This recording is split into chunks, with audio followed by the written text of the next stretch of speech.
ನಿಮಗೆ ನಿಜವಾಗಿ ಹೇಳ್ತಾ ಇದ್ದೀನಿ, ತಂದೆ ಮಾಡಿದ್ದನ್ನು ಕೊಂಡು ಮಗನು ಮಾಡುತ್ತಾನೆ. ತಂದೆ ಮಾಡಿದ್ದನ್ನು ಮಗನು ಮಾಡ್ತಾನೆ. ತಂದೆ ಏನ್ ಮಾಡ್ತಾನೋ ಮಗನು ಮಾಡ್ತಾನೆ. ಇಸ್ರಾಯೇಲ್ ಪ್ರಜೆಗಳಿಗೆ ಏನು ಬೋಧಿಸ್ತಾ ಇದ್ದಾರೆ? ಪ್ರಜೆಗಳೇ, ನಿಮ್ಮ ತಂದೆಯವರಿಗೆ ನೀವು ಬೋಧಿಸಿದ್ದು ತಿಳಿಸಿದ್ದು ನಿಮ್ಮ ಮಕ್ಕಳಿಗೆ ತಿಳಿಸಿರಿ. ನನ್ನ ಮಾತುಗಳನ್ನು ತಿಳಿಸ್ರಿ. ನಿಮ್ಮ ಮಕ್ಕಳು ಯಾಕೆ ಕೆಟ್ಟು ಹೋಗ್ತಾ ಇದ್ದಾರೆ ಅಂತ ಇಂದಿನ ದಿವಸ ಒಬ್ಬರಿಗೋಸ್ಕರ ಮಾತಾಡ್ತಾ ಇಲ್ಲ. ಅವರ ಕೆಟ್ಟ ಚಾಳಿಗಳು, ಕೆಟ್ಟ ಸ್ವಭಾವಗಳು, ಕೆಟ್ಟ ವಿಷವ ಆ ಹಣ್ಣಿನ ಪ್ರಭಾವ ಮನುಷ್ಯನಲ್ಲಿ ಹೇಗೆ ತೋರಿಸುತ್ತಾ ಇದೆ ಅಂದ್ರೆ, ಎಷ್ಟು ಸುಂದರವಾಗಿ ಪ್ರೀತಿಸ್ತವೆ, ಒಳ್ಳೆಯ ಸ್ಕೂಲ್ಗೆ ಕಳಿಸುತ್ತಾರೆ. ಆದರೆ ಮಕ್ಕಳು ಹೆಂಗೆ ಕೆಟ್ಟು ಹೋಗ್ತಾ ಇದ್ದಾರೆ. ಇದು ಎಲ್ಲಿಂದ ಬರ್ತಾ ಇದೆ? ಇದರ ಸ್ವಭಾವ ಎಲ್ಲಿಂದ ಬರ್ತಾ ಇದೆ? ಇದರ ಬುದ್ಧಿ ಜ್ಞಾನವು ಎಲ್ಲಿಂದ ಬರ್ತಾ ಇದೆ? ಯಾಕೆ ಚಿಕ್ಕ ಮಿಡತೆಗಳು ತಿಂದಿದ್ದು ಗುಂಪು ಮಿಡತೆಗಳು ಯಾಕೆ ತಿನ್ಬೇಕು? ದೊಡ್ಡ ಮಿಡತೆಗಳು ಯಾಕೆ ತಿನ್ಬೇಕು? ಯಾಕೆ ಕೆಟ್ಟು ಹೋಗ್ಬಿಡ್ತಾ ಇದ್ದಾರೆ? ಮಲೇರಿಯಾ ಬಂದಿದ್ದು, ಕಲರಾ ಬಂದಿದ್ದು, ಕರೋನಾ ಬಂದಿದ್ದು ಅಂತ ಆ ಮನುಷ್ಯ ಏನಾಗ್ಬಿಡ್ತಾನೆ?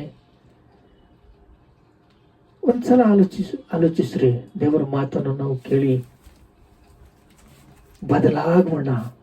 ದೇವರ ಮಾತನ್ನು ಕೇಳೋಣ.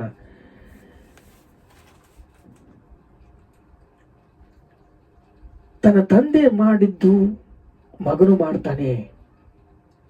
ತನ್ನಷ್ಟು ತಾನೇ ಏನು ಮಾಡಲಾರನು, ಆತನು ಮಾಡುವುದನ್ನೆಲ್ಲಾಗಿಯೂ ತನ್ನ ಮಗನು ಮಾಡ್ತಾನೆ. ತಂದೆ ಮಗನ ಮೇಲೆ ಮಮತೆ ಇಟ್ಟು ತಾನು ಮಾಡುವುದನ್ನೆಲ್ಲ ಅವನಿಗೆ ತೋರಿಸುತ್ತಾನೆ. ತಂದೆ ಮಾಡುವುದೆಲ್ಲ ಕೂಡ ಮಗನಿಗೆ ತೋರಿಸುತ್ತಾನೆ. ಈಗ ಮಾಡಬೇಕು ಮಕ್ಕಳೇ, ಈಗ ಮಾಡಬೇಕು ಮಕ್ಕಳೇ, ನಾವೀಗ ಇರಬಾರ್ದು ಮಕ್ಕಳೇ, ನಾವೀಗ ಇರಬಾರ್ದು ಮಕ್ಕಳೇ ಅಂತಂದು ಹೇಳ್ತಾನೆ. ನೀವು ಗೊತ್ತಿದ್ರೆ ತಾನೇ, ನೀವು ಕಿವಿಗೊಟ್ರೆ ತಾನೇ, ನೀವು ದೇವರ ಮಾತು ಕೇಳಿದ್ರೆ ತಾನೇ, ದೇವರ ಮಾತು, ದೇವರ ವಾಗ್ದಾನವು ದೇವರ ಮೇಲೆ ಮನಸ್ಸಿಟ್ಟಿರ್ತಾನೆ. ದಿನದಿನವೂ ನಿಮ್ಮ ಸ್ವಭಾವ ದೇವರ ಸನ್ನಿಧಿಯಲ್ಲಿ ಹುಡುಕ್ಬೇಕು. ದೇವರ ಸನ್ನಿಧಿಯಲ್ಲಿ ಹುಡುಕಿ ನಿಮ್ಮ ಮಕ್ಕಳು ಕೂಡ ಆ ಕೆಲಸನೇ ಮಾಡ್ತಾರೆ. ದೇವರು ನಿಮ್ಮನ್ನು ಪ್ರೀತಿಸ್ತಾ ಇದ್ದಾರೆ. ದೇವರ ಪ್ರೀತಿಯಿಂದ ನಾವು ಮುಂದಕ್ಕೆ ಸಾಗೋಣ. ದೇವರ ಪ್ರೀತಿಯಿಂದ ನಮಗೆ ಮುಂದಕ್ಕೆ ಹೋಗೋಣ. ನೋಡ್ರಿ, ಇಲ್ಲಿ ದ್ವಿತೀಯೋಪ ಧರ್ಮೋಪದೇಶಗಳು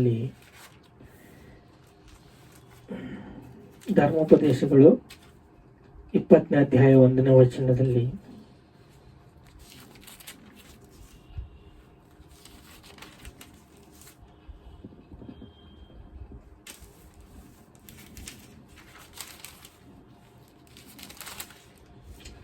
ನೀವು ಶತ್ರುಗಳೊಡನೆ ಯುದ್ಧ ಮಾಡುವುದಕ್ಕೆ ಹೊರಟಾಗ ಕುದುರೆಗಳು ರಥಗಳು ನಿಮ್ಮಂತೆ ಹೆಚ್ಚಾದ ಕಾಲ್ಬಲವು ಕಂಡ್ರೆ ಹೆದರಬಾರದು.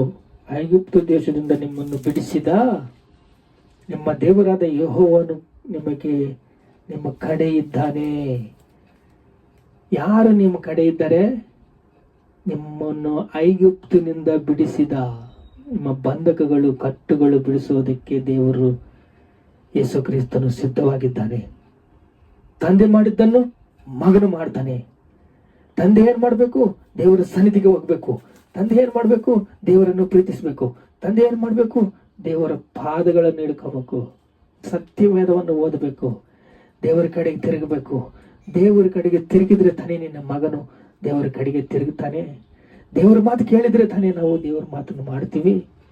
ದೇವರ ಮಾತನ್ನು ನಾವು ಕೇಳಿ ದೇವರ ಪಾದಗಳನ್ನು ಹಿಡ್ಕೊಂಡ್ರೆ ತಾನೇ ನಾವು ಜ್ಞಾನವನ್ನು ಪಡೆಯುವುದು. ನಿಮ್ಮ ದೇವರಾದ ಯೆಹೋವನು ನಿಮ್ಮ ಶತ್ರುಗಳನ್ನೆಲ್ಲರನ್ನು ಏನ್ ಹೇಳ್ತಿದ್ದಾರೆ? ನಿಮ್ಮ ಶತ್ರುಗಳನ್ನು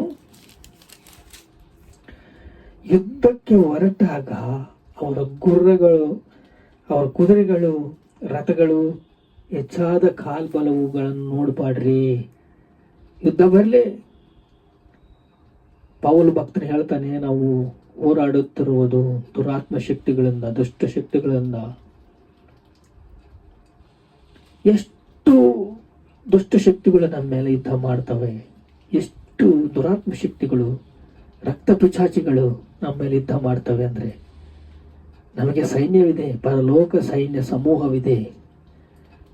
ದೇವರ ಕಡೆಗೆ ನಾವು ತಿರುಗಿಕೊಂಡಾಗ, ದೇವರ ಮೇಲೆ ನಮ್ಮ ಭಾರವನ್ನು ಹಾಕಿದಾಗ, ದೇವರನ್ನು ಪ್ರೀತಿಸಿದಾಗ, ನಿಮ್ಮ ಕಡೆ ಯೆಹೋವ ಇದ್ದಾನೆ ಅಂತ ನೀವು ನಿಮ್ಮ ಹೃದಯದಲ್ಲಿ ಭಾವಿಸಿದರೆ ತಾನೇ ದೇವರು ನಿಮ್ಮ ಹೃದಯದಲ್ಲಿರುವ, ಅಂತರಂಗದಲ್ಲಿರುವ ಏನೇನು ಇದೆಯೋ ಅವರು ನಿಮ್ಮನ್ನು ಕೇಳಿ ನಿಮ್ಮ ಹೃದಯವನ್ನು ನೋಡ್ತಾರೆ. ನಿಮ್ಮ ಕಡೆಗೆ ದೇವರಿದ್ದಾರೆ. ಪ್ರಾರ್ಥನೆ ಮಾಡ್ಕೊಳ್ಳಿ. ತಂದೆ, ನಿಮಗೆ ಸ್ತೋತ್ರ, ಸ್ತೋತ್ರಪ್ಪ. ತಂದೆ ಮಾಡಿದ್ದಾನೆ, ಮಗನು ಮಾಡ್ತಾನೆ. ತಂದೆಗೆ ಕಳಿಸ್ಕೊಟ್ಟು ಪಾಠವನ್ನು ಮಗನು ನೋಡಿ ತಿಳ್ಕೊತಾನೆ. ಅಪ್ಪ, ಒಳ್ಳೆಯ ಪಾಠವನ್ನು ಕಳಿಸ್ಕೊಟ್ಟಿದ್ದೀರಾ. ನಮ್ಮ ಮಕ್ಕಳು ಚೆನ್ನಾಗಿರ್ಬೇಕಪ್ಪ. ನಾವು ದೇವರ ಮಾತನ್ನು ಕೇಳಬೇಕಪ್ಪ. ದೇವರ ನುಡಿಯನ್ನು ನಾವು ಸ್ಥಿರವಾಗಿ ನಮ್ಮ ಹೃದಯದಲ್ಲಿ ಬಚ್ಚಿಕೊಳ್ಬೇಕಪ್ಪ. ನಿಮಗೆ ಸ್ತೋತ್ರ, ಸ್ತೋತ್ರ, ಸ್ತೋತ್ರ, ಘನತ, ಮಹಿಮೆ, ಪ್ರಭಾವಗಳು ನಿಮಗೆ ಚೆಲ್ಲಿಸ್ತಾ ಇದ್ದೀವಿ ತಂದೆ. ಆಮೆನ್.